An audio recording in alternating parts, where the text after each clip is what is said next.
Parents warn their children about monsters lurking under the bed. They tell tales of boogeymen to scare them into obedience. But what if I told you that the real boogeyman was once flesh and blood? A quiet old man who smiled as he planned unspeakable horrors. Tonight we plunge into the abyss. This is the true and terrifying story of Albert Fish, the man who turned nightmares into reality. Albert Hamilton Fish was born into chaos. His father, Randall Fish, was 75 years old at the time of his birth, a frail man gasping through his final years. His mother, Ellen, barely managed to survive, working long hours just to keep her children clothed. Tragedy struck when Albert was just 5 years old. Randall collapsed of a fatal heart attack, leaving Ellen alone with 4 starving mouths to feed. Overwhelmed and destitute, Ellen sent Albert to St. John's Orphanage, a decision that would unleash unimaginable horrors. At St. John's, violence wasn't just punishment, it was culture. The screams of beaten boys echoed in the halls like a church choir of suffering. Albert learned quickly, pain was normal. But unlike the other boys who cried, Albert Fish enjoyed it. The beatings became addictive. Blood became beautiful.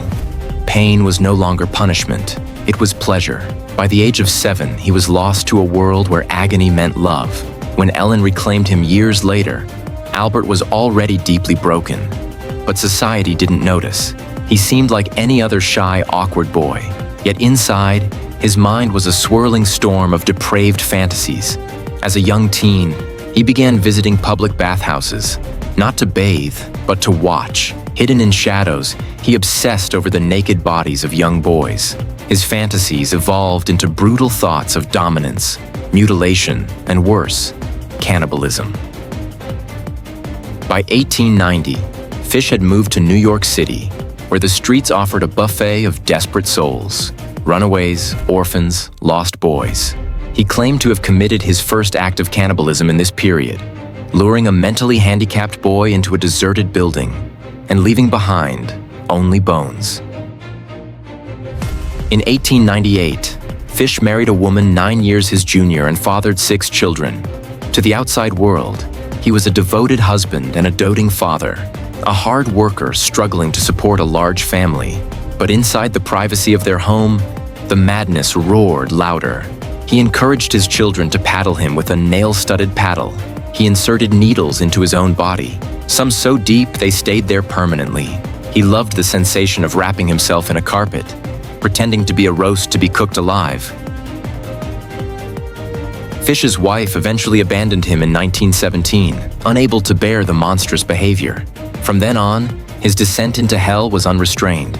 Albert Fish had a terrible habit, writing the most disturbing letters imaginable. He answered classified ads for domestic workers, house painters, and babysitters, not to offer jobs, but to describe, in sickening detail, how he intended to torture and consume the applicants. His words were chilling, yet he cloaked them in old-fashioned politeness, making the horror even more surreal.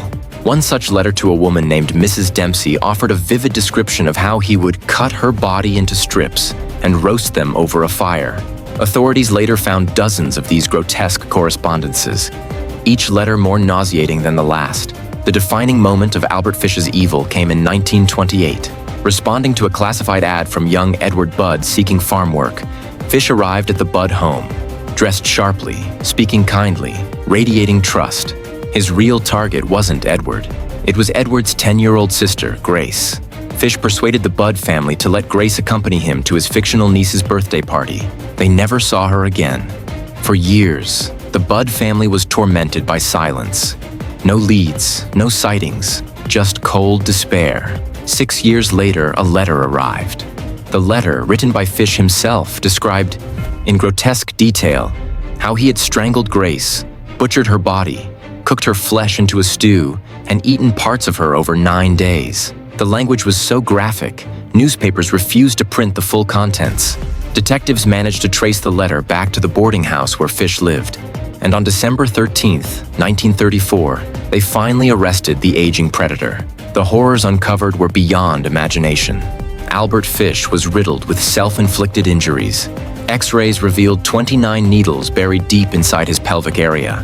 He bragged about whipping himself with a cat o' nine tails tipped with rusty nails. He gleefully described countless acts of murder, mutilation, and cannibalism, many involving young boys whose disappearances were never officially solved. Psychiatrists diagnosed him with multiple mental illnesses, psychopathy, sexual sadism disorder, and masochism. Yet despite the overwhelming evidence of insanity, the court deemed him legally sane and fully responsible for his actions. On January 16, 1936, Fish was executed in the electric chair. He entered the chamber smiling, humming a lullaby to himself. Some rumors claim the execution had to be repeated because the needles in his body caused a malfunction. Others say he died instantly, without a single word of remorse. Thus ended the reign of one of America's most sadistic monsters, a man who walked among ordinary people for decades, hiding a darkness that defied comprehension. Albert Fish left behind more than just a trail of victims. He left behind a symbol, the reminder that evil doesn't always come wearing a mask. Sometimes it comes dressed in polite smiles, well-pressed suits, and gentle words. His story serves as a chilling warning. Real monsters walk among us, unnoticed until it's far too late. If you thought this story was terrifying, subscribe to our channel for more true crime horrors, mysteries, and legends. Stay safe and always watch your back. You never know who's lurking just behind the next smile.